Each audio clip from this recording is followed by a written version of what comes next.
Bonjour, bienvenue à Cœur, cette émission où ce que nous avons également la parole de Dieu à cœur. Donc nous sommes au cœur de la parole. Aujourd'hui, l'enseignement se base sur l'esprit de servitude, une forteresse à renverser.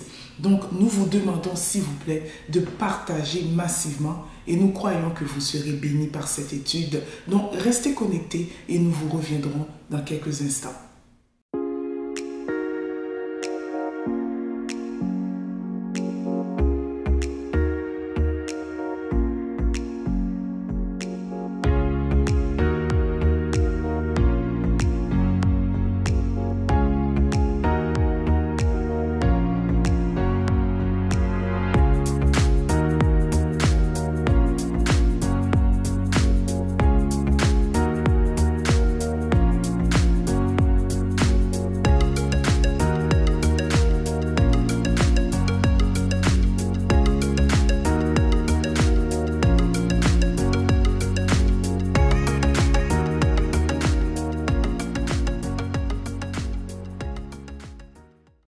Donc, l'esprit de servitude, une forteresse à renverser.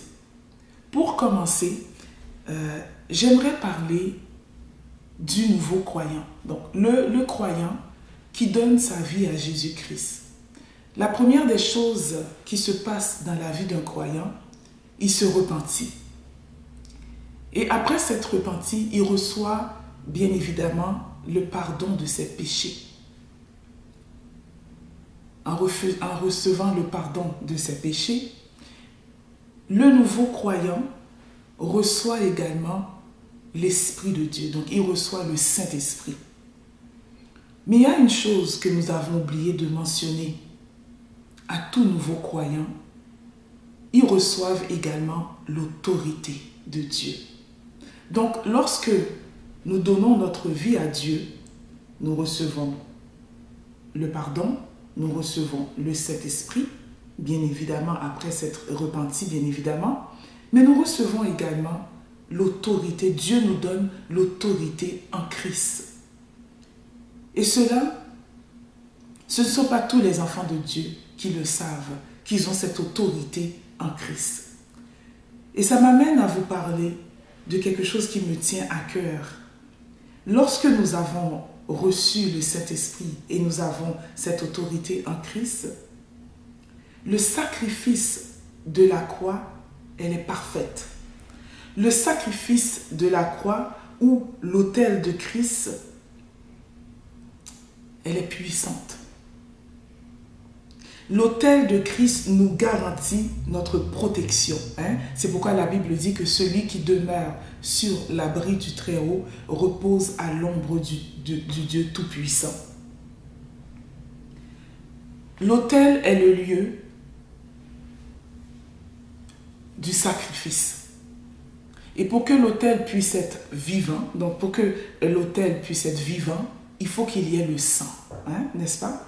Et c'est pourquoi que la Bible dit dans le livre de Lévitique, il y a la vie dans le sang.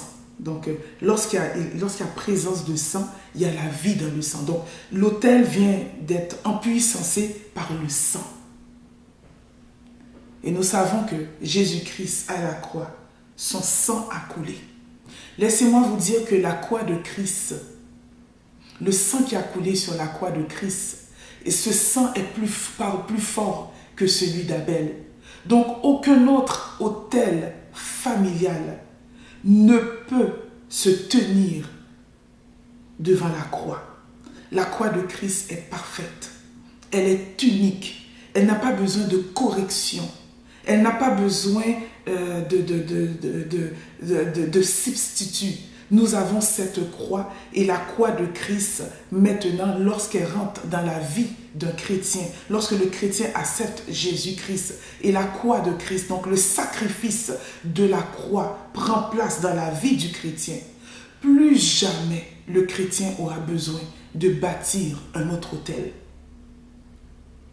Il m'importe peu de savoir quels sont les autels familiales qui parlaient autrefois dans votre vie. Aujourd'hui, puisque vous avez accepté Jésus-Christ. Aucun autre autel ne peut parler plus fort que l'autel de Christ.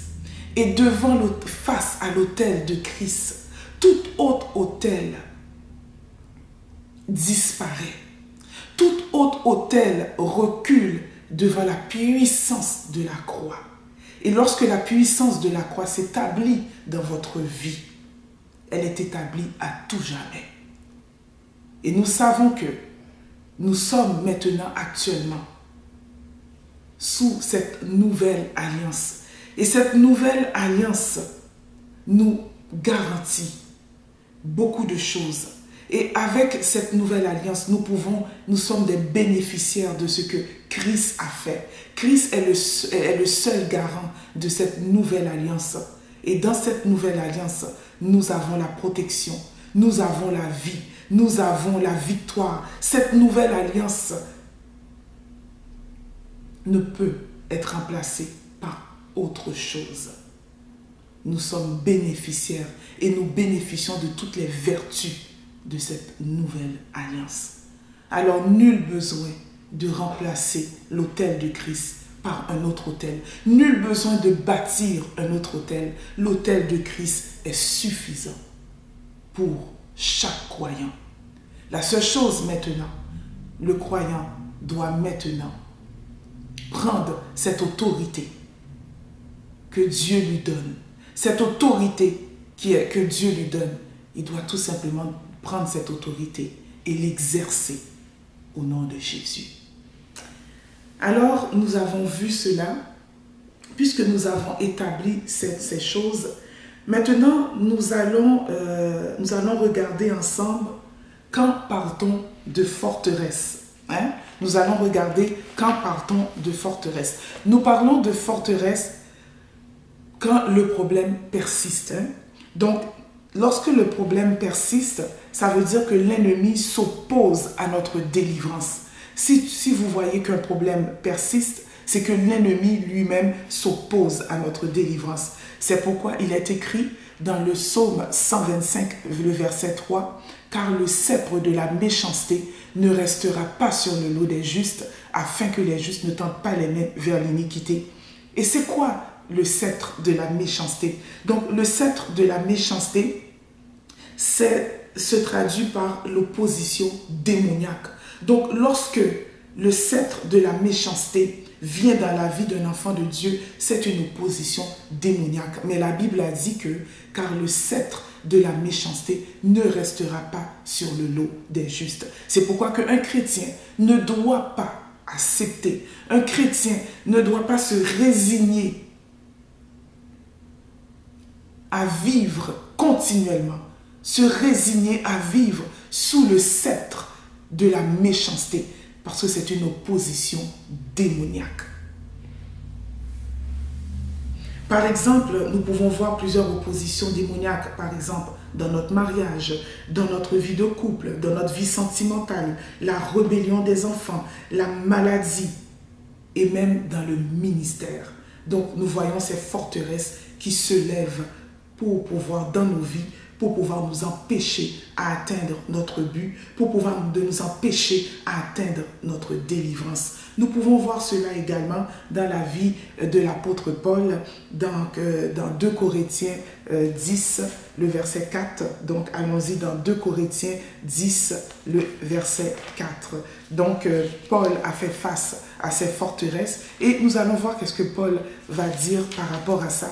Il dit, dans le verset 4, donc 2 Corinthiens 10, verset 4, « Car les armes avec lesquelles nous combattons ne sont pas charnelles, mais elles sont puissantes par la vertu de Dieu pour renverser des forteresses. » Oui, chers amis, donc les forteresses doivent être renversées. Donc Paul a connu cette opposition au niveau de son ministère. Et il dit que les armes par lesquelles que nous combattons ne sont pas charnelles, mais elles sont spirituelles par la vertu de Dieu pour renverser des forteresses.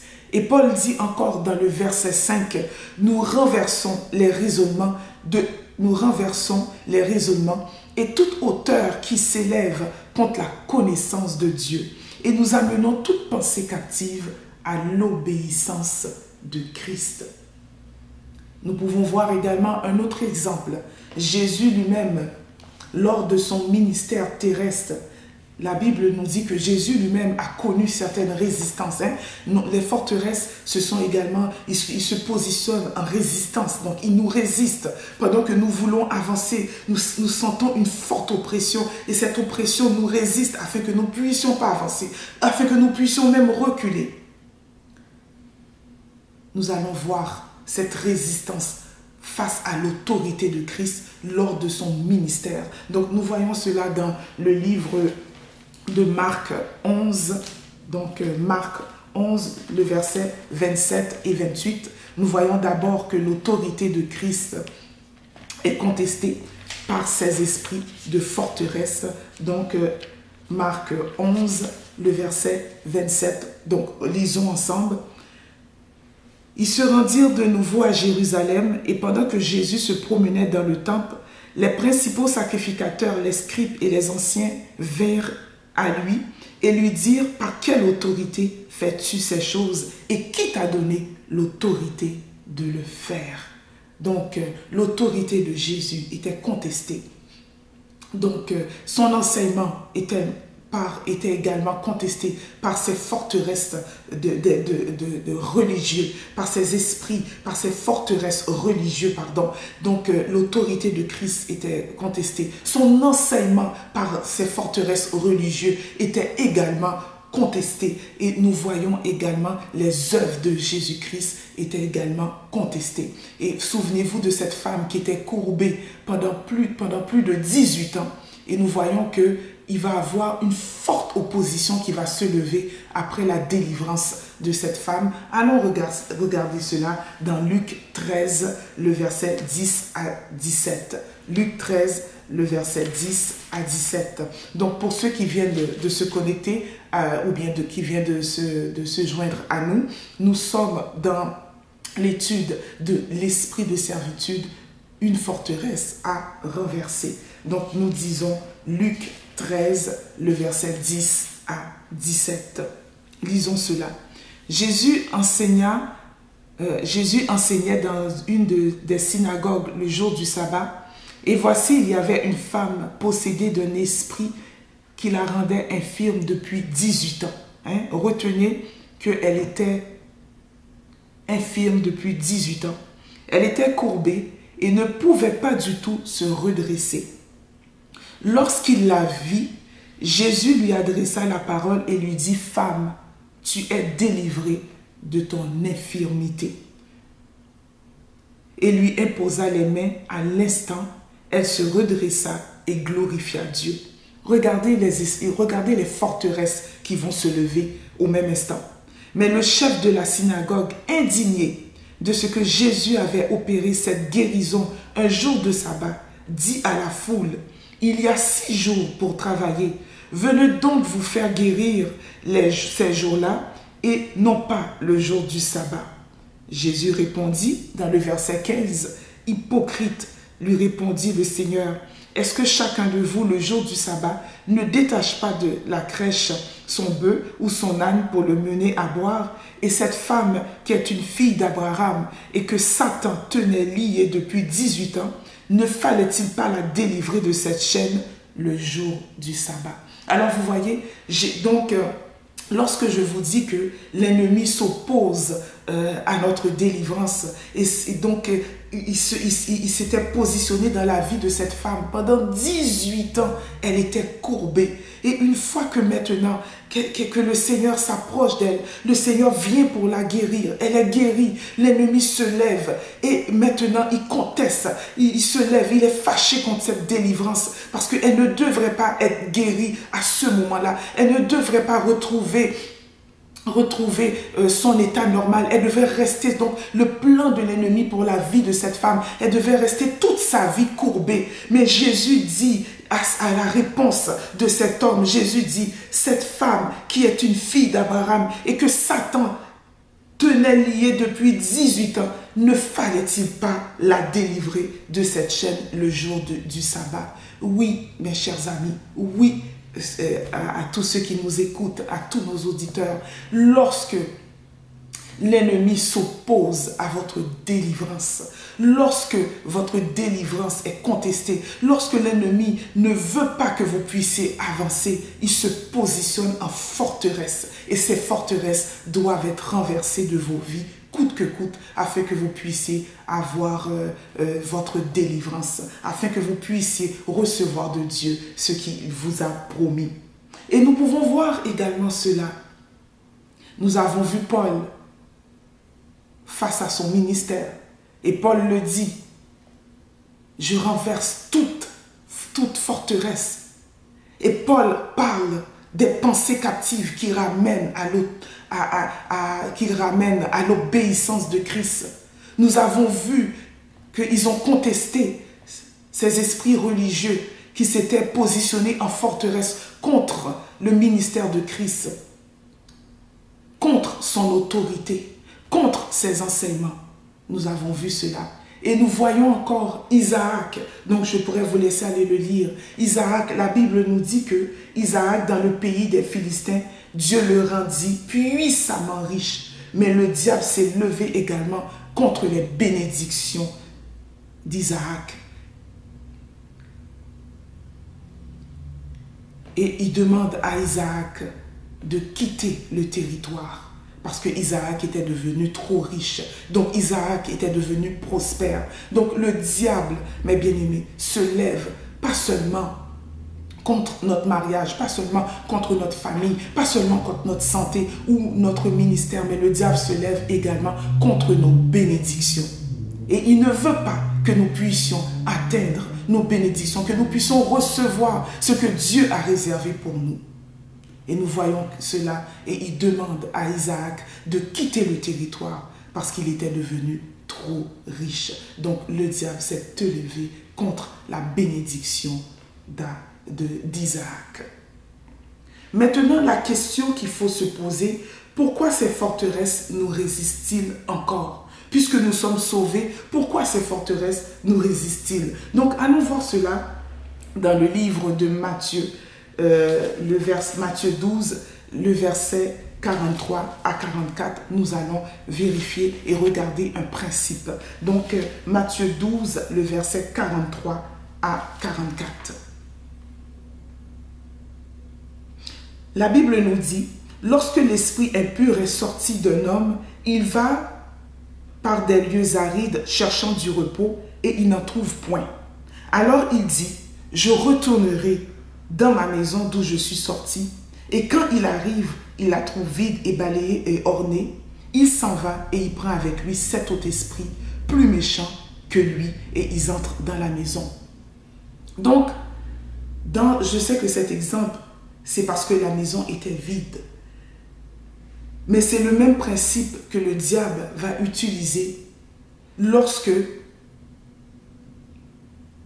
l'enfant de Dieu a sa bénédiction, a reçu sa bénédiction, ou lorsque l'enfant de Dieu a reçu sa bénédiction. Et qu'est-ce que le diable fait? Donc il décide de retourner. C'est l'attitude qu'il a. Il sait qu'il est vaincu. Il sait que tu vas atteindre, tu vas recevoir de la part de Dieu ce que Dieu t'a promis. Mais il y a une chose que le diable va faire. Attendez-vous toujours à ce qu'il retourne. Il va retourner dans l'esprit pour vous retourner dans les chaînes. Il va retourner dans le but de vous contrarier. Il va retourner dans le but pour vous retourner en arrière. Et en vous retournant en arrière, il peut encore espérer vous remettre dans les chaînes. Regardez ce que Pharaon a fait. Regardez qu'est-ce que Pharaon va faire lorsque le peuple de Dieu quitte l'Égypte. Peu de temps après, Pharaon et tous les gens de sa maison se disent, mais qu'avons-nous fait? Nous avons laissé partir les Hébreux. Et la Bible dit que Pharaon, maintenant, prend toute son armée. Il prend ses plus grands chars. Il prend toute son armée, ses hommes vaillants. Et il se dit, nous allons les récupérer, coûte que coûte, il faut les faire retourner. Nous savons que c'est un mensonge du diable. Parce que vous n'êtes plus dans l'esclavage. Vous n'êtes plus dans la servitude. Mais lorsque le peuple a entendu les chars de Pharaon, lorsqu'ils ont vu Pharaon s'approcher et toute son armée, la Bible a dit qu'ils ont commencé à trembler. Car ils se disaient, ils sont venus encore nous ramener dans les chaînes. Laissez-moi vous dire que lorsque vous avez votre délivrance, lorsque vous avez reçu ce que vous avez demandé à Dieu, n'autorisez pas à l'ennemi de chuchoter dans vos oreilles que vous n'avez pas le droit à cette bénédiction. N'autorisez pas à l'ennemi de vous dire que vous ne pouvez pas être dans ce poste, que vous ne pouvez pas vivre comme vous vivez aujourd'hui parce que autrefois vous étiez drogué, autrefois vous étiez un alcoolique. Ne laissez pas l'ennemi vous dire que cette vie que tu menais dans le passé, c'est ta vie. C'est un mensonge de l'ennemi. Parce qu'il va retourner. Il va retourner encore. Et il va te dire que tu ne peux pas être délivré. Et l'ennemi va amener toutes sortes, comment je pourrais dire, toutes sortes d'images, toutes sortes de dessins. Donc il viendra avec toutes sortes d'arguments pour te dire que non, tu n'as pas le droit. Souviens-toi que tu étais une ancienne prostituée, qu'aujourd'hui, tu ne peux pas être une femme sanctifiée. Souviens-toi que tu t'adonnais à la pornographie. C'était ton mode de vie. Et qu'aujourd'hui, tu ne pourras pas vivre sans ces images. Souviens-toi que tu étais un ancien drogué. Comment vas-tu faire pour fonctionner, pour vivre sans l'influence de la drogue? Il retournera. Et nous avons vu son attitude dans Matthieu 12, le verset 43. Il dit, je retournerai. Malgré qu'il est vaincu. Mais il dit, je retournerai. Donc, laissez-moi vous dire que il n'y a donc aucune condamnation pour ceux qui sont en Jésus-Christ. Une fois que vous avez accepté le Seigneur, une fois que vous avez, dès l'instant que vous avez accepté Jésus, il n'y a plus de condamnation pour vous. Vous ne vivez plus sous cette peur, sous cette crainte continuelle du retour de votre ancienne vie. Car c'est pourquoi que la Bible a dit que si quelqu'un est en Christ, il est une nouvelle créature. Car voici les choses anciennes sont passées. Et toutes choses maintenant sont devenues nouvelles. Rappelez-vous que votre ancienne vie n'est plus votre vie. Votre ancienne condition n'est plus votre condition actuelle. Parce que vous êtes en Christ et vous êtes maintenant une nouvelle créature. C'est pourquoi que la Bible dit, vous connaîtrez la vérité et la vérité vous affranchira. Si le Fils vous affranchit, si le Fils vous libère, vous êtes réellement libre. Aujourd'hui, j'aimerais dire à un homme, à une femme qui m'écoute, aujourd'hui, toi qui as accepté Jésus, tu es libre. Libre face à la loi. Libre face aux injures. Libre face à la condamnation. Libre face aux liens. Libre face à la servitude. Car le Fils t'a affranchi. Et actuellement, tu es réellement libre. Maintenant, si, lorsque nous avançons, donc avançons un peu dans l'étude, maintenant, une fois que ces forteresses sont renversées, ce qui doit prendre place dans la vie d'un chrétien, ce sont nos témoignages. Nous avons vu les forteresses. Nous avons vu comment qu'elles se positionnent. Donc, nous avons vu comment elles nous empêchent. Donc, le but de ces forteresses, c'est pour nous empêcher d'atteindre notre délivrance. Nous avons vu le mode opératoire du diable, comment que le diable opère. Donc, il sait qu'il est vaincu, mais il va retourner encore. Pharaon est retourné encore vers les enfants d'Israël dans le but unique de les faire retourner. Quoi qu'il sait qu'ils étaient libres, quoi qu'il sait que maintenant, ils ne sont plus sous son oppression, sous son autorité, mais il voulait encore les faire retourner. Comment maintenant, une fois que nous avons renversé les forteresses, comment maintenant? Qu'est-ce qui doit prendre place dans la vie d'un chrétien? Alors c'est la question que nous devons nous poser. Nous avons renversé les forteresses. Nous avons identifié, également il faut identifier les forteresses de nos vies. Nous avons prié, nous avons renversé ces forteresses, car Paul les a renversées. Maintenant, nous savons que nous sommes entièrement libres. Et nous savons qu'il n'y a plus de condamnation pour nous. Nous savons que nous sommes, que Jésus nous a libérés.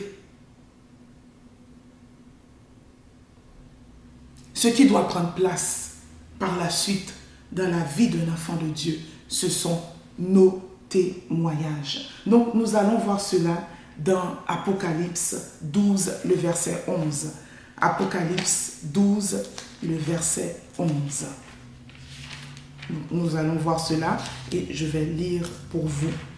Et ce que je peux dire de nos témoignages, ce sont comme des monuments spirituels. Donc le témoignage, c'est un monument spirituel pour le chrétien. Donc lorsque le chrétien témoigne, c'est un monument spirituel. Et par notre témoignage, nous scellons notre délivrance. Donc, notre témoignage devient pour nous un monument spirituel et par notre témoignage, nous scellons notre délivrance. Allons voir cela dans Apocalypse 12, le verset 11. Ils l'ont vaincu à cause du sang de l'agneau et à cause de la parole de leur témoignage. Oui, notre témoignage est important. Ils l'ont vaincu à cause du sang de l'agneau d'abord et par la suite à cause de leur témoignage. Donc, lorsque vous avez reçu une délivrance, lorsque Dieu a exaucé votre prière, lorsque Dieu vous a visité, ne gardez pas cela pour vous-même comme une chose qui est acquise, mais témoignez-le, racontez-le à quelqu'un d'autre, racontez-le à une autre personne pour dire voici ce que Dieu a fait pour moi. Et c'est pourquoi le psalmiste 66 nous dit écoutez, vous qui craignez Dieu, je raconterai ce que Dieu a fait à mon âme. J'ai crié de ma bouche et la louange a été sur mes lèvres. Donc nous voyons qu'il s'adresse au peuple de Dieu. Il dit, écoutez, vous qui craignez Dieu, et je raconterai ce qu'il a fait à mon âme. Lorsque vous témoignez, vous scellez votre délivrance et c'est votre monument spirituel. Lorsque nous avons renversé les forteresses, maintenant notre témoignage nous sert de monument et c'est un monument spirituel. Nous allons, n'est-il pas écrit dans le livre de Deutéronome 19, verset 15, un fait pourra s'établir que sur la déposition de 2 ou 3 témoins. Lorsque vous témoignez, vous attestez la véracité de votre délivrance. Et le livre de Jean 8, le verset 17 nous dit que le témoignage de 2 hommes est vrai. Donc, lorsque vous recevez une délivrance, témoignez-le à quelqu'un d'autre.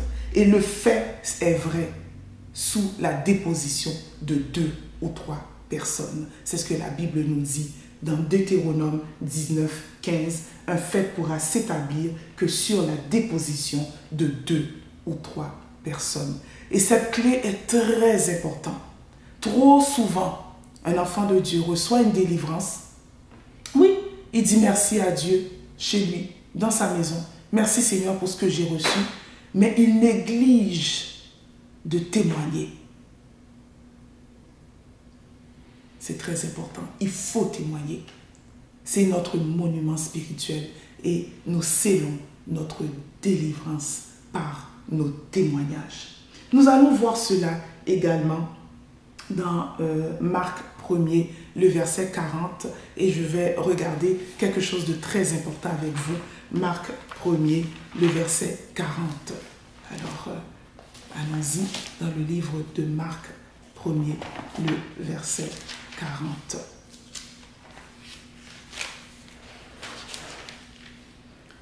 Un lépreux vient à lui et se jetant à genoux et lui dit d'un ton suppliant, « Si tu le veux, tu peux me rendre pur. » Jésus, ému de compassion, étendit la main, le toucha et le dit, « Je le veux, sois pur. » Aussitôt, la lèpre le quitta et il fut purifié. Jésus le renvoya sur le champ avec de sévères recommandations. Prêtez l'oreille et nous allons regarder ça ensemble. Il lui dit, garde-toi de rien dire à personne, mais va te montrer au sacrificateur et offre pour ta purification ce que Moïse a prescrit afin que cela leur serve de témoignage. Dans le cas de ce lépreux, vous allez me dire, mais pasteur Jules, tu viens juste de dire qu'il faut témoigner. Et voilà que Jésus lui dit, garde-toi de le dire à qui que ce soit. Je vais vous expliquer dans le cas de ce lépreux. Ce lépreux, étant donné qu'il y avait une loi en Israël, le lépreux ne pouvait pas rester dans le camp. Donc le lépreux était hors du camp. Mais lorsque le lépreux était guéri, il fallait absolument qu'il aille vers le sacrificateur. Et c'est le souverain sacrificateur qui pouvait examiner le lépreux et c'est lui-même qui pouvait déclarer que ce lépreux est complètement purifié de sa lèpre. Et c'est pourquoi que Jésus va dire à cet homme, garde-toi d'aller vers qui que ce soit, mais va directement vers le lépreux. Même lorsque le lépreux aurait été guéri, s'il n'aurait pas été vers le sacrificateur pour attester sa purification aurait été nulle. C'est seulement le sacrificateur qui aurait pu déclarer le lépreux guéri. Et c'est pour cette raison que Jésus lui dit, va directement voir, va vers le sacrificateur afin qu'il puisse attester ta guérison comme il est prescrit dans la loi de Moïse. Et afin que cela leur serve de témoignage. Donc, c'est le témoignage du lépreux, mais eux aussi qui s'étaient opposés au ministère de Christ. Ces hommes religieux, ces leaders religieux s'étaient opposés au ministère de Christ, que eux-mêmes, qu'ils puissent eux-mêmes attester, que eux-mêmes, ils puissent déclarer que cet homme a été guéri. Et cet homme a été guéri par qui? Par Jésus-Christ. Alors c'est pourquoi, dans ce cas-ci, Jésus va lui dire, garde-toi de le dire à personne, mais va te montrer au sacrificateur. Donc c'était vraiment la première étape à faire. Et Jésus va dire quelque chose de très intéressant et que cela leur serve également de témoignage. Nous allons aller dans Marc 5, nous allons voir également un autre principe du témoignage dans le livre de Marc 5, le verset 18 à 20. Marc 5, le verset 18 à 20.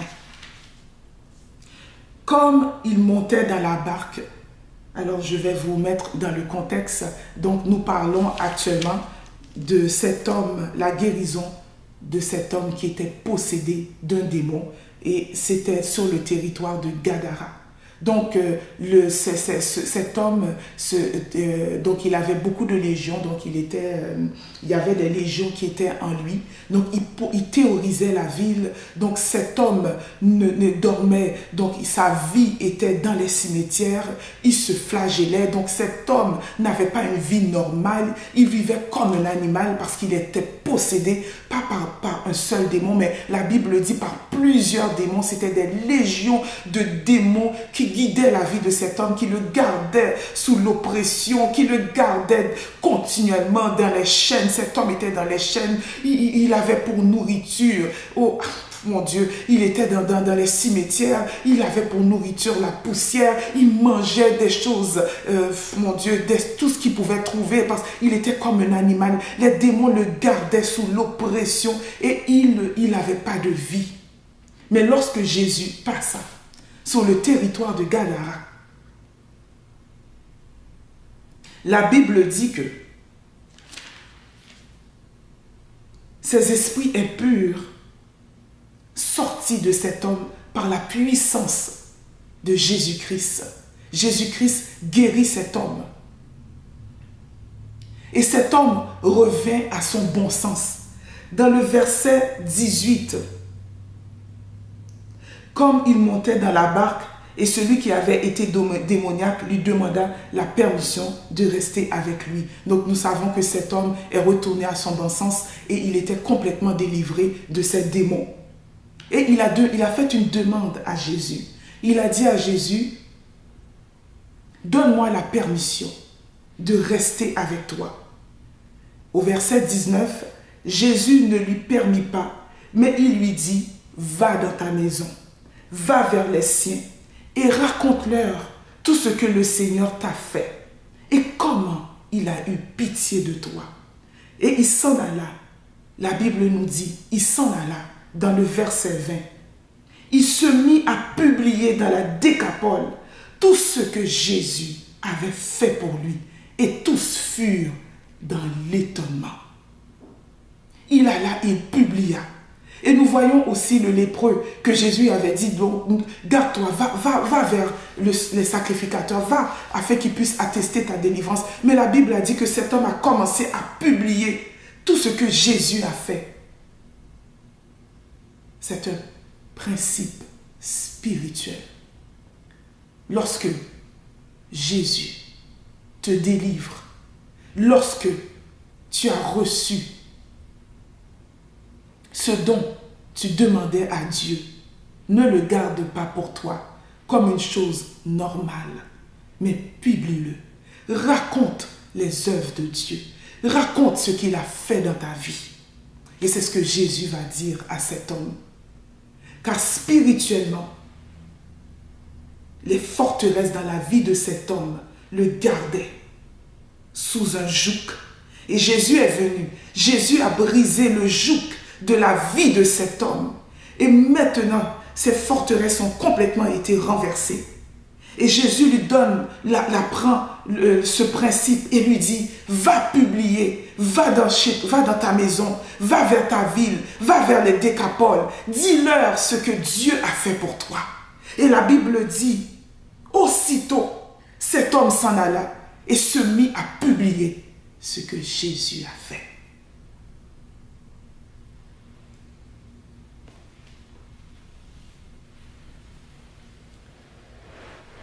Donc, nous allons prendre et nous allons continuer et nous allons prendre un temps de pause et nous allons revenir après pour que nous puissions parler de l'esprit de servitude.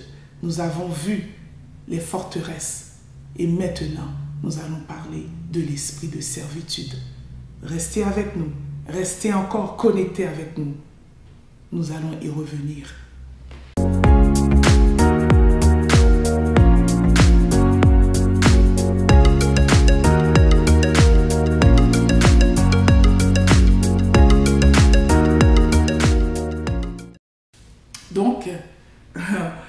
Donc, merci d'être toujours là pour continuer cet enseignement que nous savons qui a toute son importance dans la vie d'un enfant de Dieu. Des fois, nous nous posons beaucoup de questions, mais pourquoi telle chose? Nous ne sommes pas, nous savons que nous ne sommes pas sous la malédiction, mais nous sommes bénis. Alléluia, nous sommes bénis. Christ s'est fait malédiction afin que nous soyons bénédiction. Donc nous le savons. Et c'est pourquoi que nous devons, coûte que coûte, renverser ces forteresses. Maintenant, allons-y directement pour vérifier l'esprit de servitude. Et nous pouvons lire dans Romains 8, le verset 15. Et vous n'avez point reçu un esprit de servitude pour être encore dans la crainte, mais vous avez reçu un esprit d'adoption par laquelle nous crions « Abba, Père ». Lorsque l'esprit de servitude, comment que l'esprit de servitude opère? L'esprit de servitude maintient une personne sous la condamnation, sous l'oppression, bien évidemment, sous le jugement, sur l'asservissement et sur la crainte.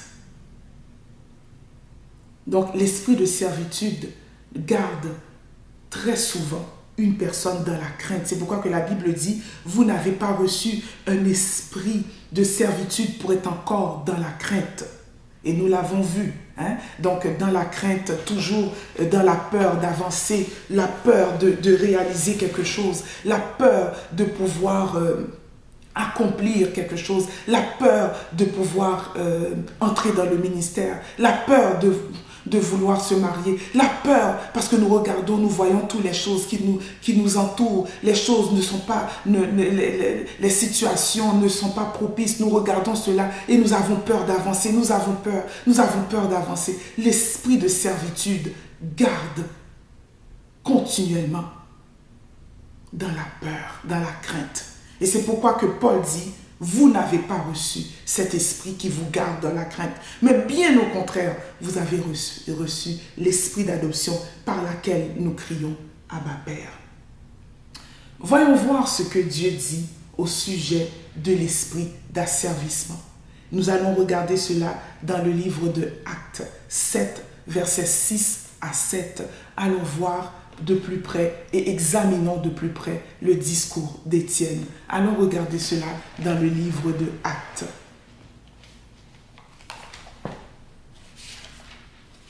Donc, Acte 7, le verset 6 à 7. Acte 7, pardon. Alors, je lis pour vous. Alors, Dieu parla ainsi à Abraham. Donc le discours d'Étienne, donc Étienne commence son discours à expliquer ce que Dieu a fait pour le peuple d'Abraham et il commence pour le peuple d'Israël et il commence par les promesses que Dieu donne à Abraham et il explique un peu le parcours. Mais dans le verset 6 à 7, regardons ce que Étienne va dire, ce qui est fort intéressant. Dieu parla ainsi à sa postérité séjournant dans un pays étranger. On la réduira en servitude. Donc c'est Dieu qui dit ça à Abraham. On la réduira en servitude et on la maltraitera pendant 400 ans. Mais, le verset 7, Dieu dit que ce peuple qui va séjourner dans un pays étranger sera réduit en servitude et on la maltraitera pendant 400 ans. Mais la nation à laquelle ils auront été asservis, c'est moi qui la jugerai, dit Dieu. Alors, Dieu dit que la nation qui avait gardé le peuple de Dieu dans la servitude, la nation qui avait pillé le peuple de Dieu, qui avait maltraité son peuple, qui l'avait gardé dans les chaînes, dans l'oppression, dans les liens, qui l'avait gardé dans la captivité, ce qu'il avait gardé dans l'asservissement. Dieu dit, je jugerai cette nation. Aujourd'hui, je peux vous dire qu'avec certitude, que l'esprit de servitude est déjà jugé. À la croix, le Seigneur a jugé tous ces esprits. L'esprit de servitude qui était venu pour garder les enfants de Dieu sous l'oppression, sous un joug. L'esprit de servitude est jugé. Et Dieu Et Jésus-Christ les a livrés publiquement. Il les a dépouillés à la croix. Et ils n'ont plus de puissance. Ils ont été jugés. Et c'est pourquoi que je vous dis que votre victoire est déjà assurée parce que ces esprits ont été jugés. Et c'est encore un autre principe spirituel. L'esprit d'asservissement, l'esprit de servitude est jugé par Dieu. Donc, nul besoin de vivre dans la crainte. Et lorsque nous regardons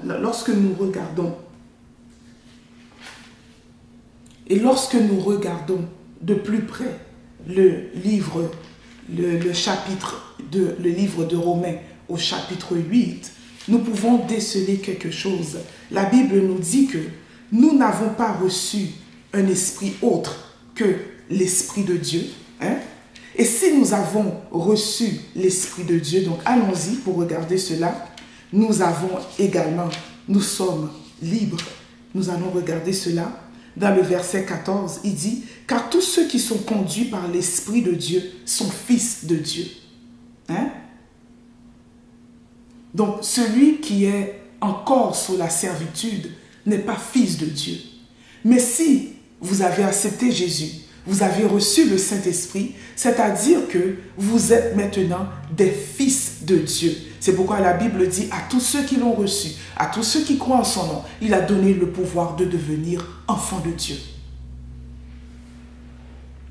L'Esprit, dans le verset 16, nous dit, l'Esprit lui-même rend témoignage à notre esprit que nous sommes enfants de Dieu.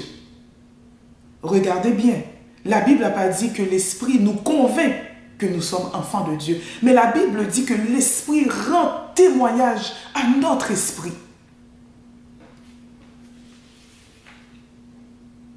Et le témoignage qui rend à notre esprit que nous sommes enfants de Dieu. Pourquoi qu'il rend témoignage à notre esprit?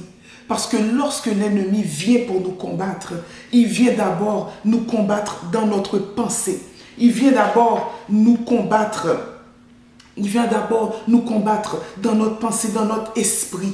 Et c'est pourquoi que le livre de Job, le verset 32 nous dit, Job 32, verset 8 nous dit, en réalité, ce qui est dans l'homme, c'est l'esprit. Donc c'est l'esprit de l'homme. Quand le diable vient attaquer, il attaque l'esprit de l'homme. Donc il vient en forteresse dans son esprit pour le convaincre, pour le garder encore dans les chaînes. Mais la Bible dit que l'esprit lui-même rend témoignage à notre esprit que nous sommes enfants de Dieu. Et lorsqu'il nous rend témoignage, ça veut dire que le témoignage de Dieu est vrai. Et la Bible dit que dans le psaume 19, le témoignage de l'Éternel est vrai et il rend sage l'ignorant. Donc lorsque l'Esprit nous communique, il nous communique que nous sommes dans notre esprit enfants de Dieu. Or, si nous sommes enfants, nous sommes aussi héritiers. Car un esclave ne peut hériter aucun héritage. Un esclave n'a aucun droit. Un esclave ne peut rien posséder.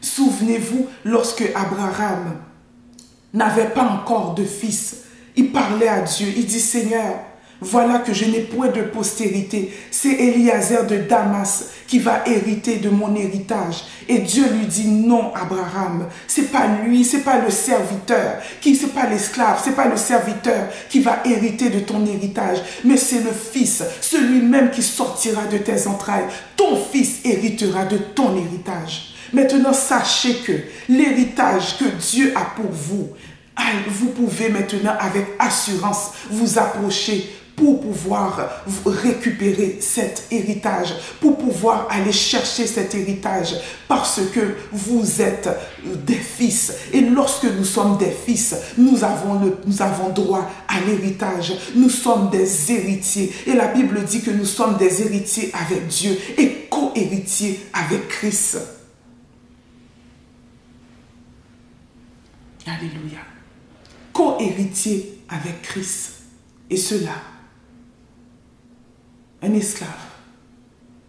Celui qui est encore dans les chaînes n'a pas part avec ça, avec l'héritage. Enfin, l'esprit d'adoption est une réponse à l'esprit de servitude. C'est pourquoi que Paul dit, vous n'avez pas reçu l'esprit de servitude, mais vous avez au contraire reçu un esprit d'adoption, un esprit de filiation. Maintenant, nous faisons partie de la famille de Dieu, de cette grande famille. Maintenant, vous êtes greffés à Jésus-Christ parce que vous avez reçu l'esprit d'adoption et vous faisiez partie de cette grande famille.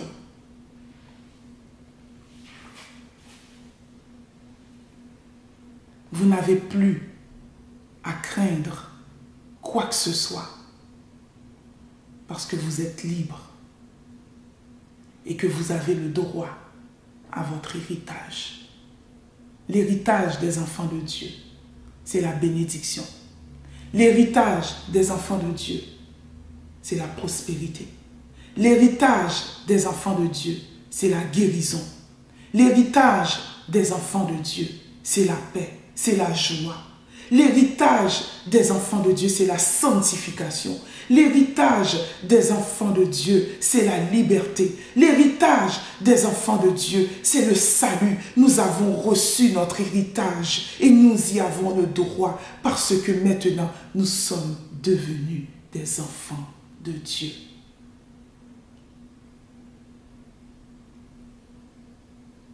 L'héritage d'Isaac n'était pas pour le serviteur d'Abraham, mais Dieu avait réservé la bénédiction d'Abraham pour Isaac et non pas pour Eliezer de Damas, son serviteur. Puisque maintenant, nous avons reçu et nous savons que nous sommes des enfants de Dieu, nous savons que l'esprit d'adoption par laquelle nous pouvons crier « Abba Père » et qu'il y a quelque chose que Dieu est en train de faire dans notre vie. Nous avons parlé de ce qui peut nous toucher de l'extérieur, les finances, le mariage, les enfants, tout ce qui pourrait attaquer notre vie de l'extérieur. Mais qu'en est-il à l'intérieur? Je pense, qu'en est-il des blessures à l'intérieur?